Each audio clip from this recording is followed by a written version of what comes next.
what can you do? Like if you are just kind of the average person out there, you don't know whether or not you're gluten sensitive or need to go grain free. And by the way, if you don't, go over to Gluten Free Society. I have a free quiz you can take. All you have to do is answer the questions honestly.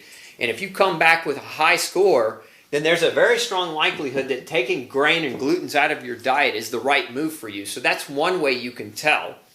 But the other thing that you can do, aside from diet change, if you just want to be safe and try to get a solid nutritional base beyond your food, because understand this, topsoil erosion, acid rain, the quality of our seeds, the quality of our fertilizer, the quality of the probiotics in the soil, all of that has changed. Even if you're buying organic, those lands are still being over-farmed. So unless you have your own compost in your backyard and you're growing all of your own food, a lot of the food that you're eating, even if it's organic, is not going to have as rich a quantity of nutrients. So one of the things that I recommend people do on a regular basis is take something called Ultra Nutrients. This is a multivitamin. I look at it as almost like an insurance to make sure you're getting adequate quantities of B vitamins and certain minerals.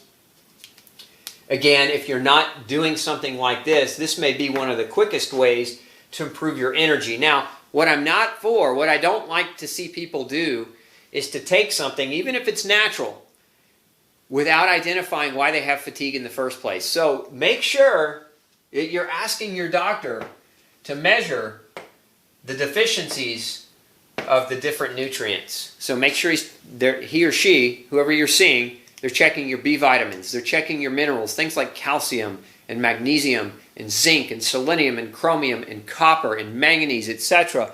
You want to make sure those things are being measured and tested for, because it could very well be that a change of diet might be in order for you. A change in diet as far as avoiding something, but also as far as adding something that maybe you're not eating enough of. So for example, like I said earlier, liver is a great source of nutrients.